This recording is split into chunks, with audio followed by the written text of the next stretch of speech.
నువ్వు రాముడికి ఎంత కష్టం వస్తుందో, రాముడు దండకారణ్యవాసానికి వెడితే ప్రజలందరూ ఎంత తల్లడిల్లిపోతారో, ఎన్ని చీత్కారములు చేస్తారో నువ్వు ఊహించలేకపోతున్నావు. నేను ఒక్కటే కోరుకుంటున్నాను. ఇప్పటివరకు ఏం చెప్పాను? రాముడు దండకారణ్యమునకు వెళ్ళిపోతున్నప్పుడు నేను మరణిస్తానని చెప్తున్నాను. కానీ ఇప్పుడు చెప్తున్నాను, నేను అదృష్టవంతుడనైతే వీరొక్క మాట మాట్లాడవలసిన అవసరం లేకుండా, అసలు రాముడు దండకారణ్యానికి వెళ్ళు అన్న మాట నేను తండ్రిగా అనవలసిన అవసరం రాకుండా ఇప్పుడే మరణం వచ్చి నేను ఇప్పుడే చచ్చిపోవాలని కోరుకుంటున్నాను. కైక, ఈ ప్రమాదం నుంచి తప్పించడం నీ చేతిలో ఉంది. మరొక్కసారి నీ పాదాలు పట్టుకుంటున్నానని ఇంకొకసారి కాళ్ళ మీద పడ్డాడు. పడితే ఆవిడ ఇంకొకసారి తప్పుకుని ఆవిడ అంటుంది, త్వం కర్తసే మహారాజా సత్యవాది దృఢవ్రత మమ క్షేమం వరం కస్మాత్ విధారయితుమిచ్చసి. సత్యం అంటావు, ధర్మం అంటావు, నేను సత్యమునకు కట్టుబడ్డానంటావు, ధర్మమునకు కట్టుబడ్డానంటావు, ఇక్ష్వాకు వంశీయుండంటావు, 60,000 రాజ్యాన్ని పాలించానంటావు, కాకుచ్చుండంటావు, ఇన్ని ప్రగల్భాలు చెప్తావు రోజు వచ్చి. ఏది 2 వరాలు నేను అడిగితే ఇవ్వడానికి ఇంత తబ్బిబ్బైపోతున్నావా? ఏమయ్యా, నువ్వు కాదు మాట తప్పుతున్నది అని అడిగింది. అడిగితే ఈ చర్చ జరుగుతుండగా మూర్ఛలో పడి మూర్ఛలోంచి లేచి కైకని ఎన్ని మాటలు బతిమాలుకోవాలో అంత బతిమాలాడు. నీకేం కావాలో చెప్పు, ఈ రాజ్యంలో ఉన్న ఐశ్వర్యం కావాలా? ఇచ్చేస్తాను. నీకు ధనం కావాలా? ఇచ్చేస్తాను. నీకు ఏది కావాలంటే అది చేస్తాను. నేను కోరుకునేది ఒక్కటే, రాముణ్ణి చూడకుండా ఉండి రామా రామా రామా అంటూ ఏడుస్తూ చచ్చిపోయే దురదృష్టం నాకు ఇవ్వకు. నా ఒక్క కోరిక, రాముణ్ణి చూస్తూ చచ్చిపోతాను కైక. ఎలాగో చివరకు వచ్చేసాను, ఇంకా నేను బతకను, ఎక్కువ కాలం వృద్ధుణ్ణైపోయాను. రాముణ్ణి చూస్తూ చచ్చిపోయేటటువంటి అదృష్టాన్ని కైకమ్మ ఇచ్చింది. ఏం నాకు వరమి, ఆ వరంతో నేను చచ్చిపోయేటట్టుగా నన్ను అనుగ్రహించు, ఆ ఒక్క అవకాశాన్ని నాకు దూరం చెయ్యకు అని మాట్లాడుతున్నాడు. రాత్రి గడిచిపోతోంది. కైకమ్మ అంగీకరించడం లేదు. ఒక్కొక్కసారికి పరుషంగా మాట్లాడుతోంది. మాట్లాడుతుంటే ఆయన అంటాడు దిక్కులేక, ఎంత బాధపడిపోయాడో చూడండి. దశరథ మహారాజు గారు కిటికీలోంచి రాత్రి వంక చూశాడు. రాత్రి గడిచిపోవడానికి సిద్ధమైపోతోంది. ఈ కైక నా మాట వినదు. పిచ్చివాడు ఎలా ఉంటాడో అలా జుట్టంతా విరబోసేసుకున్నాడు. ఏడ్చి ఎన్నడూ తెలియనటువంటి వాడు పరమ వృద్ధుడేమో కళ్ళన్ని వాచిపోయి ఎర్రహ అయిపోయి నీరసపడిపోయాడు. అప్పటికి ఎన్ని మార్లు స్పృహ తప్పాడో, ఎన్ని మాటలు మూర్ఛపోయాడో. నేల పడుతున్నాడు, లేస్తున్నాడు. చెంపల నిండా కారిపోయినటువంటి కన్నీళ్లు అట్టలు కట్టేసి ఉన్నాయి. స్పృహ వస్తే పిచ్చివాడైపోతున్నాడు. ఏదో రోగం వచ్చిన వాళ్ళ, అపత్యం తిన్నవాడిలా, ఉన్మాదిలా, తెల్లవారిపోతుందేమోనని బెంగ పెట్టేసుకున్న వాళ్ళే అయిపోతున్నాడు. తెల్లవారితే రాముడు వస్తాడు, ఏం చెప్తాడు? అంత బాధ తట్టుకోలేకపోతున్నాడు. అందుకని కైక నా మాట వినదు అని నిశాకాంత అని పిలుస్తాడు. రాత్రిని పిలిచి అంటాడు, న ప్రభాతం త్వమేచ్ఛామి నిశే నక్షత్రభూషణే క్రియతాం మే దయాభద్రే మయాయం రచితోంజలి. ఈ కైక నా మాట వినదు. రాముణ్ణి చూస్తూ చచ్చిపోయేటటువంటి ఒక్క వరాన్ని నాకు ఇవ్వదు. ఓ రాత్రి, నక్షత్రములనేటటువంటి ఆభరణములు పెట్టుకున్నటువంటి రాత్రి అనబడేటటువంటి ఓ కాంత, నువ్వు నాకొక్క వరమి. ఈ రాత్రి తెల్లవారకూడదు, ఇలాగే ఉండిపో. ఎందుకనంటే తెల్లవారిపోతే రాముడు వస్తాడు, పట్టాభిషేకం చేసుకుందామని. సకల సుగుణాభిరాముడు. నా రాముడి వంకి ఇలా చూస్తే నా కన్నుల నీరు చిప్పిల్లుతుంది. చిప్పిల్లితే వచ్చి నా పాదములకు నమస్కారం చేస్తాడు. తండ్రి మీ ఆజ్ఞ అంటాడు. నాన్న, నీకు యవ్వరాజ్య పట్టాభిషేకం చెయ్యట్లేదురా, దండకారణ్యానికి వెళ్ళిపోరా అంటే, ఎందుకు వెళ్ళాలి నాన్న అని అడగడు. తప్పకుండా వెళ్ళిపోతాను నాన్నగారు అంటాడు. అలా అని వెళ్ళిపోతున్న రాముణ్ణి నేను చూడలేను, అందుకుని వద్దు, తెల్లారద్దు, నువ్వన్నా కటాక్షించు నన్ను. లోకంలో స్త్రీలు ద్రోహులు, పరమపాతకులు. చెయ్యి, ఈ మాట నేను అనకూడదు. కౌసల్య లేదు, మహోత్తమమైన స్త్రీ. తెలిసి అటువంటి భార్య ఉండగా విడిచిపెట్టి ఈ కైకమ్మని అక్కున చేర్చుకున్నాను. లోకంలో స్త్రీలు ద్రోహులనడానికి వీల్లేదు. కైక ద్రోహి. కైకన్న మాట నోటితో అనడం ఇష్టపడలేదు దశరథ మహారాజు గారు. భరతమాత, ఈ భరతమాత పరమద్రోహి. అందుకని నిన్నొక్కటే వేడుకుంటున్నాను, నువ్వు తెల్లవారకన్నాడు అని ఇటు చూశాడు. అక్కడే కూర్చుని వెర్రి నవ్వు నవ్వుతూ ఉంది కైకమ్మ. చూసి మళ్ళీ చీకటి వంక చూశాడు. చూసి అంటాడు, ఎంత వెర్రెక్కిపోయి ఉన్నాడో చూడండి, ఎంత భ్రాంతిలో ఉన్నాడో చూడండి. ఆ రోజున దశరథ మహారాజు గారు కావ్య భాష వాల్మీకి మాట్లాడతారు. ఆయన అంటారు, అథవా గమ్యతా శీఘ్రం నాహమిచ్ఛామి నిర్ఘృణాం నృశంసాం కైకయీం దృష్టం యత్కృతే వ్యసనం మహత్. ఓ రాత్రి నన్ను అనుగ్రహించు, నువ్వైనా నా మాట విను, తొందరగా వెళ్ళిపో, తెల్లవారిపోని. ఎందుకో తెలుసా, నువ్వు అలా ఉండిపోతే నేను ఇక్కడ ఉండిపోవాలి. చీకట్లో రాత్రి వేళ రాజు నడిచి వెడితే బాగుండదు. అందుకని నువ్వు ఇలా ఉండిపోతే నేను ఈ గదిలో ఉండిపోవాలి. నా ఎదురుగుండా కైక ఉంటుంది. ఆ కైకని చూస్తూ నేను ఒక్క క్షణం కూడా ఇక్కడ ఉండలేను. తొందరగా తెల్లవారితే నేను వెళ్ళిపోతాను ఇక్కడి నుంచి. అందుకని తెల్లవారిపో, కనీసం నా మాట అదైనా వినుచి. ఓ నిశాకాంత అంటే చీకటి అనబడేటటువంటి ఓ స్త్రీ స్వరూపమా, తొందరగా నువ్వు వెళ్ళిపో అంటే ఇంకా ఎవరితో మాట్లాడుతున్నాడో ఏది మాట్లాడుతున్నాడో కూడా తెలియనటువంటి ఉన్మాదావస్థని పొందాడు. పొంది ఇంతగా బాధపడుతున్నాడు. తెల్లవారిపోతోంది, బ్రాహ్మీ ముహూర్తం ఆసన్నం అవుతోంది, దూరంగా వేదపఠనం చెవిన పడుతోంది. అక్కడ రామచంద్రమూర్తి ఉపవాసం చేశారు, సంధ్యావందనాది క్రతువులు పూర్తి చేసుకున్నారు. ఇంకా యవ్వరాజ పట్టాభిషేకం చేస్తాడు తండ్రి సూర్యోదయం కాగానే అని మంచి కాంతివంతమైనటువంటి స్వరూపంతో బయలుదేరడానికి సిద్ధపడుతున్నారు. అయోధ్య పట్టణమంతా ఎక్కడ చూసినా జేజేలు పలుకుతున్నారు. అంతఃపురంలో రాజు యొక్క పరిస్థితి ఇంత దౌర్భాగ్యంగా ఉంది. ఆవిడంటుంది కైకమ్మ, తెల్లవారడానికి సిద్ధమవుతోంది, నువ్వు సూర్యవంశ ప్రభువువి, ఇప్పటి వరకు నీ బుద్ధి గడ్డి తింది, కనీసం సూర్యవంశ ప్రభువి కనుక సూర్యదర్శనం చేసైనా బుద్ధి తెచ్చుకోవయ్యా, సత్యానికి ధర్మానికి కట్టుబడడం నేర్చుకో అని ఆవిడంది. తెల్లవారింది కాబట్టి రాముడు వస్తాడు. రాముణ్ణి చూసిన తరువాత పుత్రవ్యామోహంతో మాట మార్చిన, భరతుడికి రాజ్యాభిషేకం ఇవ్వకపోయినా, రాముణ్ణి దండకారణ్యానికి పంపకపోయినా ఒక్క విషయం జ్ఞాపకం పెట్టుకో, సమయంచ మమాద్యేమం యదిత్వం న కరిష్యసి అగ్రతస్తే పరిత్యక్ష్వామి జీవితం. నన్ను నువ్వు విడిచిపెట్టినట్టుగా భావించి నాకు 2 వరములు ఇయ్యలేదు కనుక విషం తాగి ఇదే గదిలో నేను సరిపోతాను. నువ్వు యవ్వరాజ్య పట్టాభిషేకం ఎలా చేస్తావో చూస్తాను. తెల్లవారేటప్పటికి ప్రపంచమంతా తెలుస్తుంది. యుద్ధంలో 2 మాటలు తన భార్య వల్ల బతికి 2 వరాలిచ్చి అడిగితే పుత్రవ్యామోహంతో దాటవేసి భార్య కనుగప్పి కొడుక్కి పట్టాభిషేకం చేయడానికి వస్తే భార్య విషం తాగి మరణించిందని లోకం చెప్పుకుంటుంది.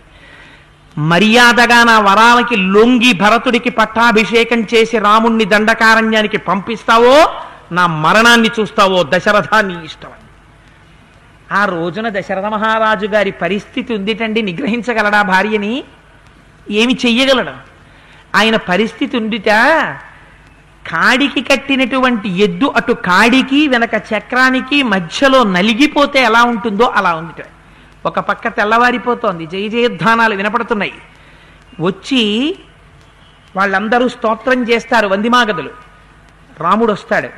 రామా దండకారణ్యానికి వెళ్ళు అన్నాడా, అపనిందకు గురైపోతాడు. రామా పట్టాభిషేకం చేసుకో అన్నాడా, కైక మరణిస్తుంది, మళ్ళీ అపనిందకు గురైపోతాడు. ఏది చెయ్యాలి? సత్యధర్మముల పడి నలిగిపోతున్నాడు. ఆఖరికి ఇంత వేడుకున్నా, ఇంత బ్రతిమాలినా, ఇంత కర్కశమైన హృదయంతో మాట్లాడావు కనుక నీ కోరిక తీరుతోంది కనుక కైక నేనొక్క మాట నీకు చెప్తున్నాను. ఎస్తే మంత్రకృత పాణి అగ్నౌ పాపే మయాధృత తం త్వజామి స్వజం చైవ తవ పుత్రం త్వయా సహా. ఈ మాట మార్చడానికి రామచంద్రమూర్తి యుద్ధకాండలో అడగవలసి వచ్చింది దశరథ మహారాజు గారు వస్తే. నువ్వు నన్ను ఇంత బాధ పట్టావు కనుక ఏ రాముణ్ణి చూస్తూ చనిపోతానని అడిగితే నాకు ఆపాటి వరం కూడా ఇవ్వలేదు కనుక మంత్రపూర్వకంగా ఏ అగ్ని సమక్షంలో నీ పాణిగ్రహణం చేశానో అటువంటి నిన్ను ఇప్పుడే విడిచిపెట్టేస్తున్నాను. ఇక నువ్వు నాకు భార్యవి కావు. నా మరణం తథ్యం. నేను మరణించి తీరుతాను. నువ్వు విధవవుతావు. విధవారాజ్యాన్ని నిర్వహించుకో. నువ్వు నీ కొడుకు కలిసి విధవ కొడుకు కలిపి రాజ్యం ఏలుకోండి. ప్రజలందరూ చీ కొడతారు. నా మృతదేహం అంతఃపురంలోంచి బయటికి వెళ్ళిపోతుంటే నీ కొడుక్కి పట్టాభిషేకం చేసుకుని మురిసిపో కైక. ఏ కుమారుడి కోసమని నువ్వు ఇంత దారుణానికి ఒడిగొట్టావో ఆ కుమారుణ్ణి కూడా విడిచిపెట్టేస్తున్నాను. భరతుడు నా యొక్క శరీరమును ముట్టుకోకూడదు. రాముడి అరణ్యవాసమే భరతుడికి ఇష్టమైతే భరతుడు నా శవాన్ని తాకకూడదు, నాకు ఉదకం ఇవ్వకూడదు, నా అంచేష్టి సంస్కారం చెయ్యకూడదు. మీ ఇద్దరిని విడిచిపెట్టేశానని చెప్పాడు. ఈ మాట చెప్పాడు. తెల్లవారింది. అవతల అభిషేకానికి కావలసినటువంటి సమస్త సంభారములు సిద్ధమైపోయాయి. వశిష్ఠ మహర్షి వచ్చేస్తున్నారు పక్క నుంచి. బ్రాహ్మణుడు ఎక్కవలసినటువంటి రథం ఎక్కి సుమంత్రుడు పాపం సంతోషంగా వచ్చేశాడు. వచ్చి బయట నిలబడి లోపలికి వస్తూ ఎవరు పడితే వాళ్ళు లోపలికి రావడానికి వీలుండదు. మొట్టమొదటి నుంచి వాత్సల్యం ఉన్నవాడు కనుక, దశరథ మహారాజు గారి యొక్క మంత్రి కనుక, ఆయన హృదయం తెలుసున్నవాడు కనుక వందిమాగదులు వచ్చి స్తోత్రం చెయ్యబోయారు. చెయ్యి నా మర్మస్థానాల్ని భేదిస్తోంది, ఆపండి స్తోత్రం అన్నాడు దశరథుడు. ఏమి ఇవ్వాలి ఇలా ఉన్నాడు దశరథుడు అని ఆశ్చర్యపోయి వందిమాగదులు స్తోత్రం ఆపారు. సుమంత్రుడు లోపలికెడుతున్నాడు. సూర్యోదయం అయిపోతోంది. యవరాజ్య పట్టాభిషేకానికి ముహూర్తం సిద్ధమైపోయింది. భద్రపీఠం సిద్ధం చేసేశారు. ఒక పక్క నుంచి ఏనుగుని తీసుకొచ్చేశారు. రెండవ కక్షలో పౌరుల్ని నిలబెట్టారు. ఆ వేశ్యలందరూ వచ్చేశారు. నటులు వచ్చేశారు, గాయకులు వచ్చేశారు, బ్రాహ్మణులు వచ్చేశారు. ఆ పేలాలు మొదలైనటువంటివి, పెరుగు మొదలైనటువంటివి, నెయ్యి మొదలైనటువంటివి, యజ్ఞమునకు సంబంధించినటువంటి అగ్నికార్యమునకు సంబంధించిన సమస్త సంభారములు సిద్ధం చేయబడ్డాయి. ప్రభువు బయటికి రాడు. సామంతరాజులందరూ బయట నిలబడి ఉన్నారు. సుమంత్రుణ్ణి అడిగారు. సూర్యోదయం అవుతోంది, రాజు బయటికి రాలేదు, ఎందుచేత అంటే సుమంత్రుడు లోపలికి వస్తూ స్తోత్రం చేశాడు. మహానుభావ, మాతలి ప్రతిరోజు ఉదయమే వెళ్ళి దేవేంద్రుడికి జయజయధ్వానములు చెప్తూ ఎలా నిద్ర లేపుతాడో అలా నేను నిన్ను నిద్ర లేపుతున్నాను. మహారాజా బయటికి రా. ఏ విధంగా అయితే ఈ సమస్త చరాచర ప్రపంచమును సృష్టి చేసినటువంటి చతుర్ముఖ బ్రహ్మని వేదము తన యొక్క అంగములతో కలిసి స్తోత్రం చేస్తుందో అలా నిన్ను స్తోత్రం చేస్తున్నాను. దశరథ మహారాజా లేచి పైకిరా. సూర్యుడు తన అనంతమైన కిరణములతో భూమి మీద ఉన్న సమస్త భూతములను ఎలా నిద్రలేపుతాడో అలా నేను నిన్ను నిద్రలేపుతున్నాను. మహారాజా లేచి బయటికి రా అన్నాడు.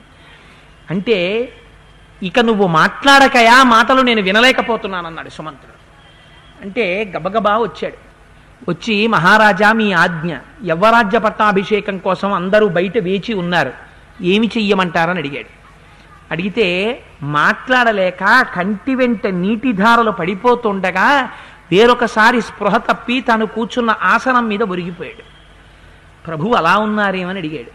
అడిగితే కైకం మంది ఆ రోజున సుమంత్రరాజారజనీం రాజహర్ష సముత్సుక ప్రజాగర పరిశ్రాంతో నిద్రయా వశమేయువాన్.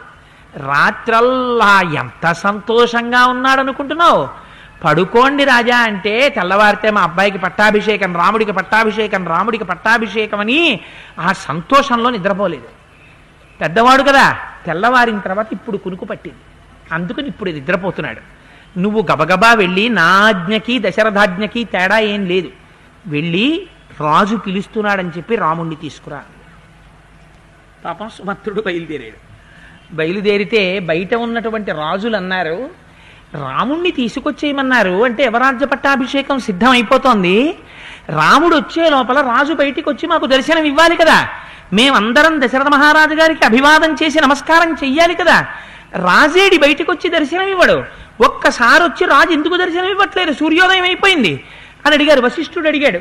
సూర్యోదయం అయిపోగానే పుష్యమీ నక్షత్రంలో అభిషేకం జరగాలి, దగ్గరుండి జరిపించవలసిన వాడు దశరథ మహారాజు, లోపల నుంచి శయనాగారంలోంచి బయటికి రాడే అన్నాడు.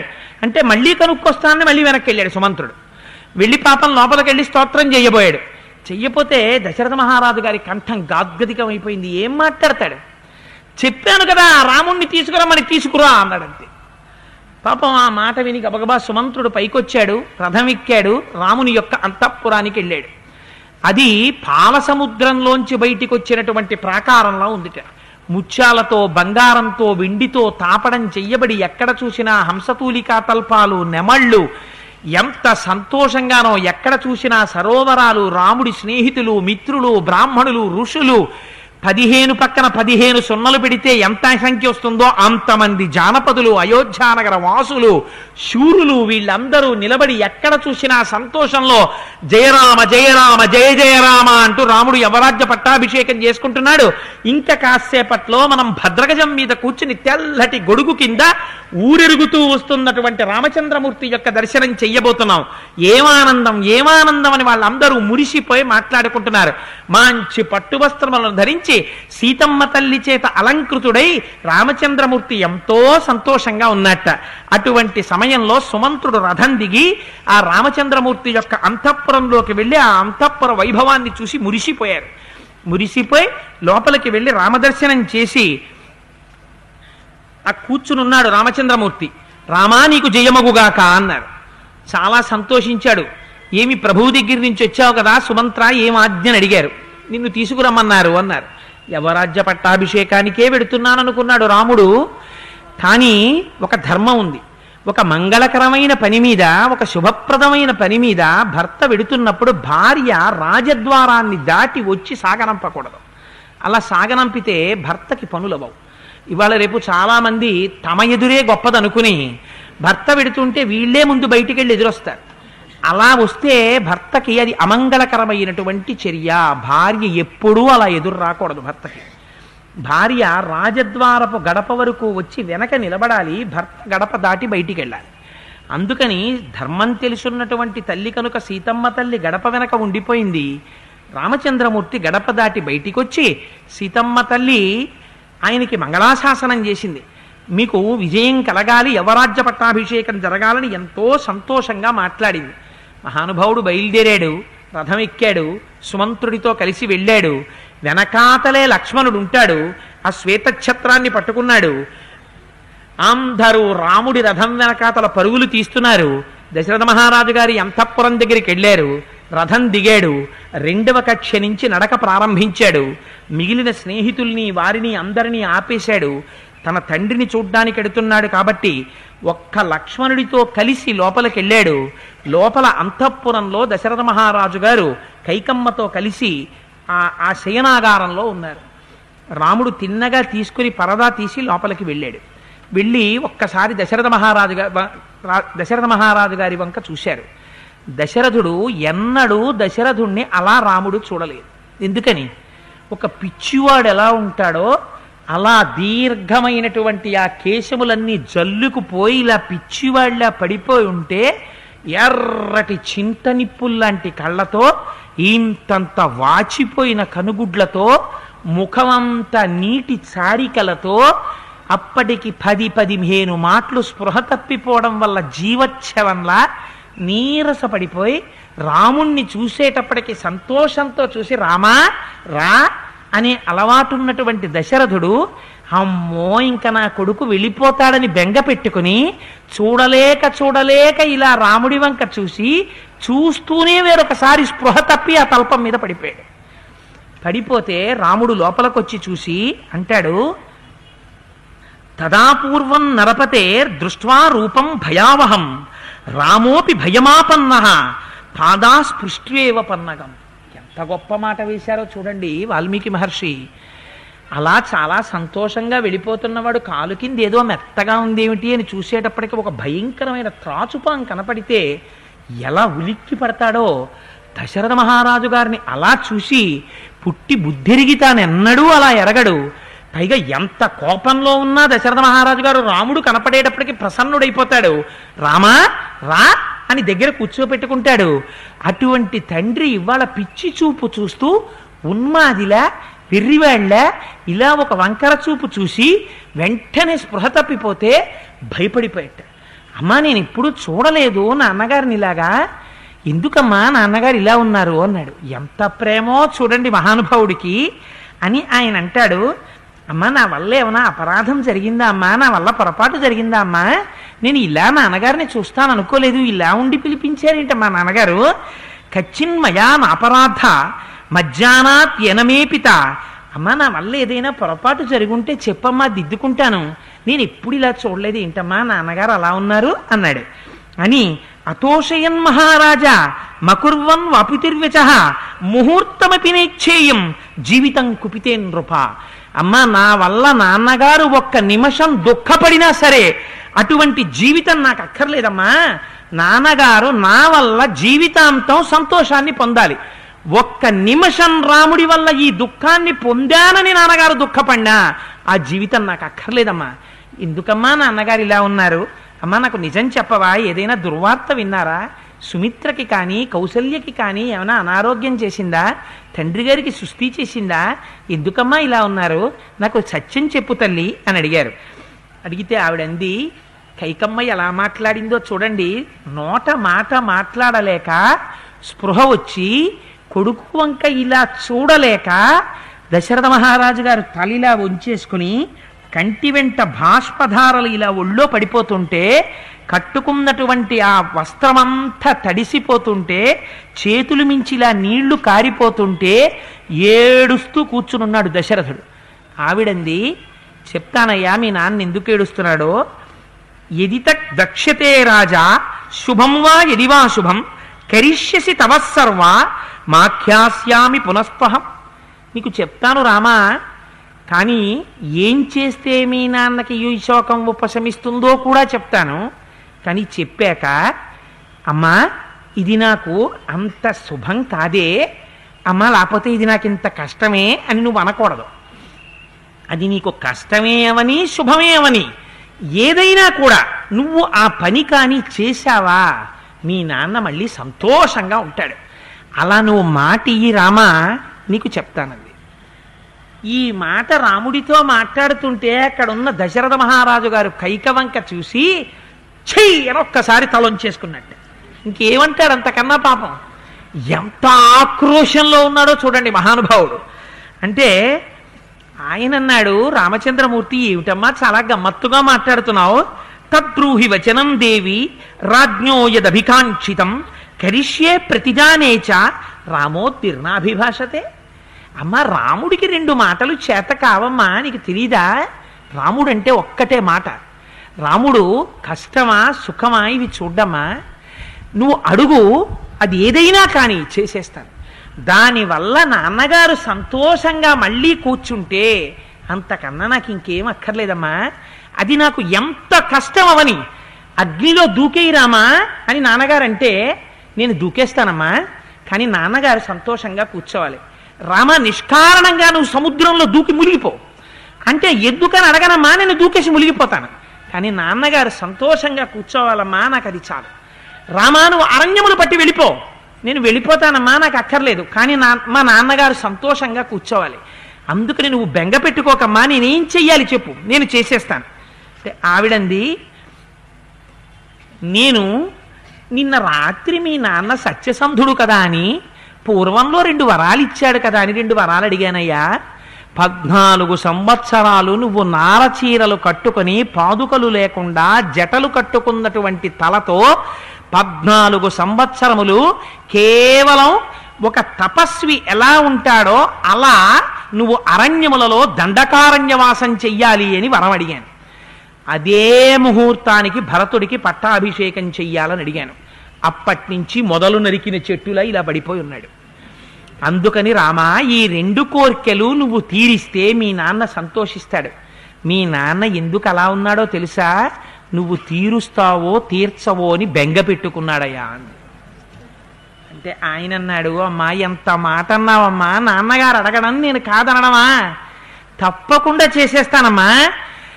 14 ఏళ్ళు అడవికి వెళ్ళడానికి నాన్నగారింత బెంగ పెట్టుకోవాలా భరతుడికి పట్టాభిషేకం చేయడానికి? నాకు తెలియలేదమ్మా ఈ విషయం. నిజంగా భరతుడు రాజ్యం చేద్దాము అని అనుకుంటున్నాడని నాకు ఇంత పిసరు తెలిసుంటే రాజ్యం ఏమిటమ్మా?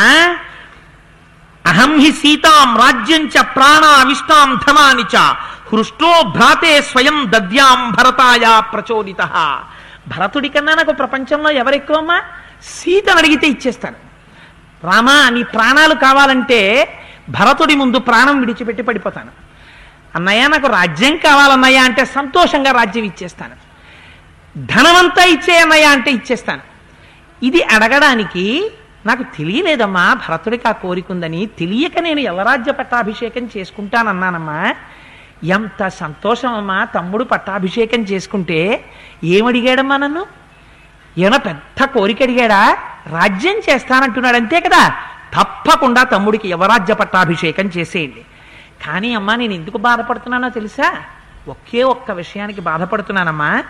అళీకం అళీకం మానసం త్యేకం హృదయం దహతీవమే స్వయం యన్నాహమాం రాజా భరతస్యాభిషేచనం. నాన్నగారు నన్ను పిలిచి, రామా భరతుడికి యువరాజ్య పట్టాభిషేకం చేస్తున్నాను నాన్న అని నాన్నగారు నాకు చెప్తే నేను ఎంత సంతోషపడిపోతానమ్మా. అది నా గుండెని కాల్చేస్తోందమ్మా అన్నది. ఎందుకని అంటే నాన్నగారు నిన్న రాత్రి పిలిచి నీకు పట్టాభిషేకం చేస్తాను అన్నాడు కదా. ఇవాళ భరతుడికి పట్టాభిషేకం చేసేస్తాను అంటే నేనేమైనా అనుకుంటాననుకున్నారా అమ్మా నాన్నగారు? నాన్నగారు చెప్తే చేయకపోవడం ఉంటుందా అమ్మా? నాన్నగారు చెప్తే అగ్నిలో దూకేస్తానమ్మా నేను. అలా కాకుండా ఇంత బాధపడడం ఏమిటమ్మా నాన్నగారు? దీనికి నా గుండె కాలిపోతోంది. ఆయనంత బాధపడడం ఎందుకమ్మా? పిలిచి రామా భరతుడికి పట్టాభిషేకం చేసేస్తానంటే ఎంత సంతోషంగా జరుగునమ్మా పట్టాభిషేకం. ఎందుకమ్మా నాన్నగారు అంత బాధపడతారు? నాకు అన్నిటికన్నా ఇంకొక ఆశ్చర్యం ఏమిటో తెలుసా అమ్మా? యావత్వం న వనం జాత పురాదస్మాద్ అని ఒక మాట అంటే ఆవిడంది, అమ్మ ఎందుకమ్మా నాన్నగారు అంత బాధపడుతూ ముఖ ప్రక్షాళనం కూడా చేసుకున్నట్టు లేరు? అలా కూర్చున్నారు ఎందుకమ్మా నాన్నగారు? ఆయన కోరిక నేను తీరుస్తానమ్మా. తొందరగా వేగం కలిగినటువంటి గుర్రాల మీద కబురు చేయండి భరతుడికి. భరతుడిని పిలిపించండి. పిలిపించి భరతుడికి పట్టాభిషేకం చేసేసేయండి. నేను ఇప్పుడే బయలుదేరమ్మా దండకారణ్యానికి వెళ్ళిపోతానమ్మా. నాన్నగారిని మాత్రం సుఖంగా సంతోషంగా కూర్చోమ్మనండమ్మా. ఆయన అలా కూర్చుంటే నేను చూడలేనమ్మా అంటుంటే ఆవిడంది, ఏమీ లేదయ్యా. యావత్వం న వనం యాత పురాదస్మాదభిత్తరం పితాతావన్నతే రామ స్నాస్యతే భోచ్యతే పివా. మీ నాన్న ఒక శపథం చేశాడయ్యా. ఏమో రాముడు వెడతాడో వెళ్ళడో దండకారణ్యానికని అనుమానపడుతున్నాడు. నువ్వు దండకారణ్యానికి వెళ్ళిపోయే వరకు, ఈ అయోధ్యానగరం దాటిపోయే వరకు స్నానం చెయ్యను భోజనం చెయ్యను అని ప్రతిజ్ఞ చేశాడు. అందుకని మీ నాన్న స్నానం చేసి అన్నం తిని సుఖంగా కూర్చోవాలంటే నువ్వు తొందరగా వెళ్ళిపోవాలి రామా అంది. అంటే కొరడా పెట్టి కొట్టిన గుర్రం పిల్ల చూసినట్టు చూసేట. చూసి ఆయన అన్నాడు, అయ్యో అయ్యో అయ్యో అమ్మా నేనుంటే రాజ్యం తీసుకుంటానేమో అనుకుంటున్నారా?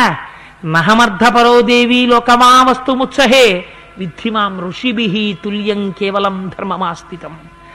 అమ్మా రాముడు రాజ్యం కోసం, ధనం కోసం, ఐశ్వర్యం కోసం ప్రాకులాడేవాడు కాడమ్మా. నా కన్న వాళ్ళకి నేను చెప్పుకోనా? నా గురించి మీకు తెలియదా అమ్మా? నహమర్థపరోదేవి లోకమా వస్తుముత్సహే విద్ధిమాం ఋషిభిః. నేను ఋషి లాంటివాణ్ణమ్మా. నాకు పితృవాక్య పరిపాలనం తప్ప ఇంకా ఏది అక్కర్లేదమ్మా. నాన్నగారు చెప్పిన మాట కొడుకుగా నేను ఆచరించాను, నాకు చాలు. నేను వెళ్ళిపోతాను, పరమ సంతోషంగా వెళ్ళిపోతాను. దానికి ఎందుకమ్మా అంత స్నానం చెయ్యను భోజనం చెయ్యను? ఎందుకమ్మా నాన్నగారు అంత పట్టుపట్టారు? అయ్యయ్యో పిచ్చి నాన్నగారు నేను వెళ్ళనని బెంగెట్టుకున్నారా? ఇప్పుడే వెళ్ళిపోతున్నాడమ్మా రాముడు, మీరు బెంగ పెట్టుకోకండి. అమ్మా నాకు ఒక్కటే అర్థం కావడం లేదు. నూనం మయి కైకేయి కించిదా సంససే గుణం యద్రాజానమావోచస్త్వం మమేశ్వర తథాసతి.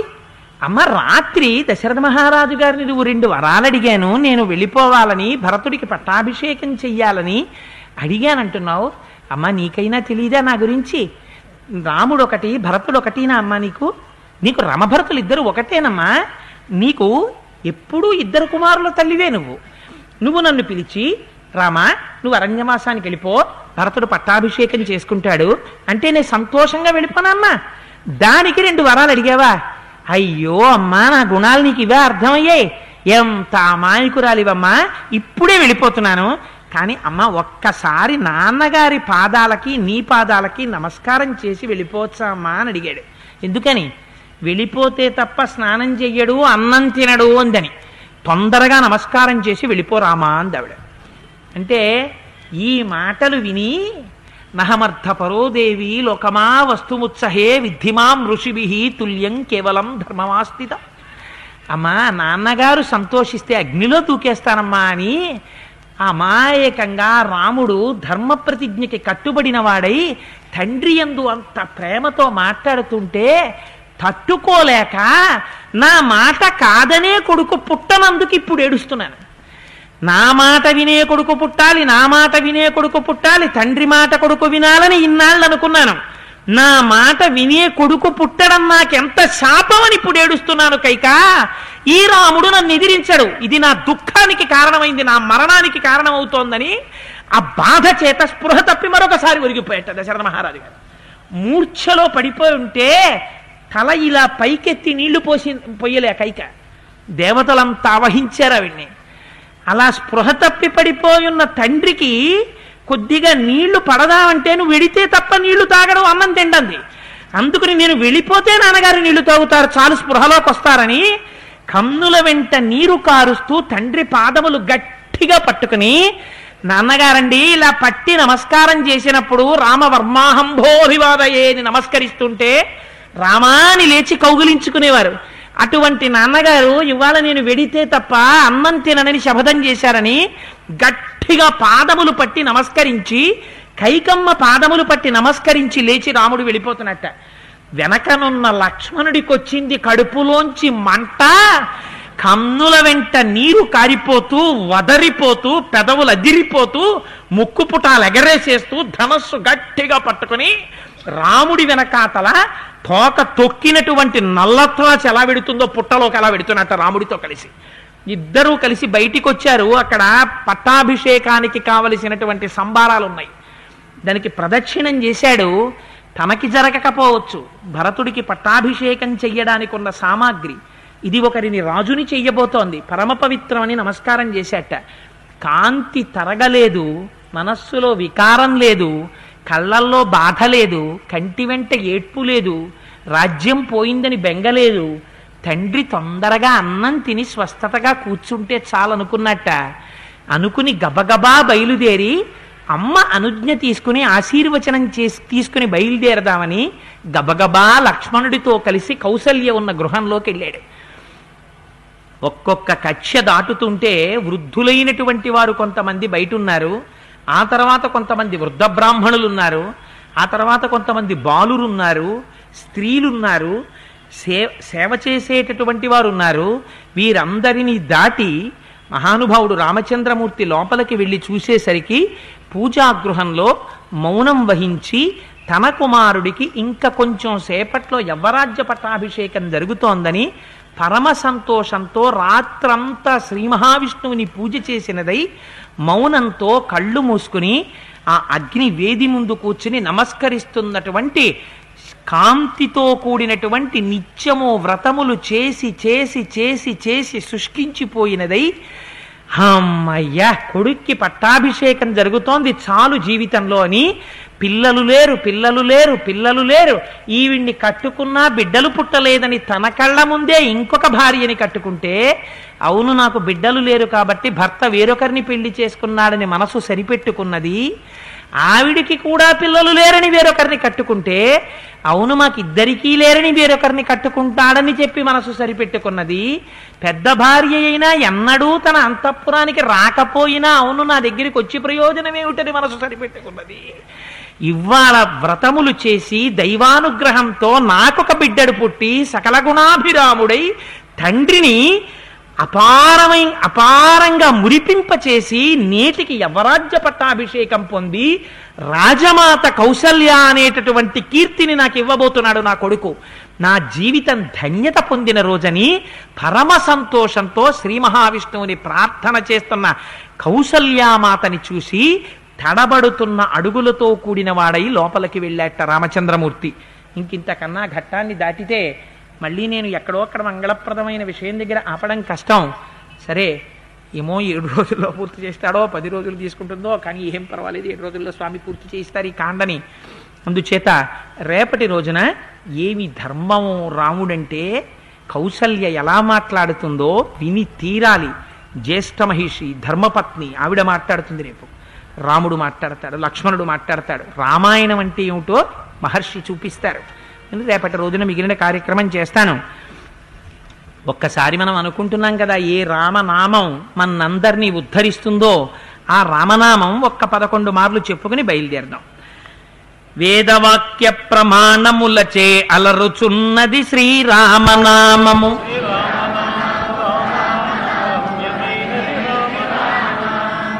శరణు శరణని విభీషణనుకు శరణు మొసగిన శ్రీరామనామము.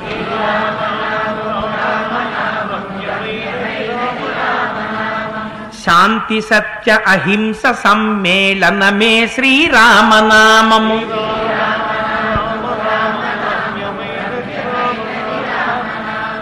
సోమ సూర్యాదులను మించిన స్వప్రకాశము రామనామము.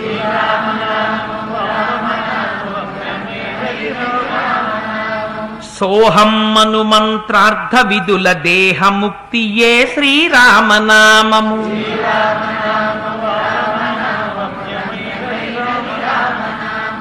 ఉపనిషద్వాక్యముల చేతనే ఒప్పుచున్నది శ్రీరామనామము.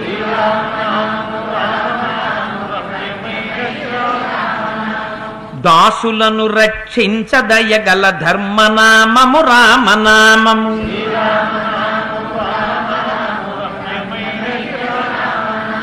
నాదమే బ్రహ్మాండమంతయు ఆవరించును రామనామము.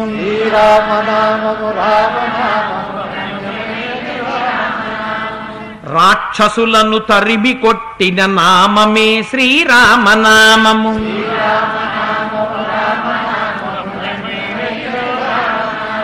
మోక్షమివ్వగ కర్త తానై మ్రోగుచున్నది శ్రీరామనామము.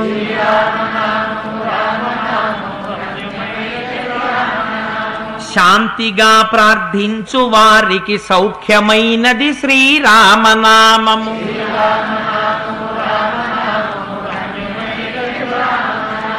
రామనామ స్మరణ చేసిన క్షేమమొసగును శ్రీరామనామము.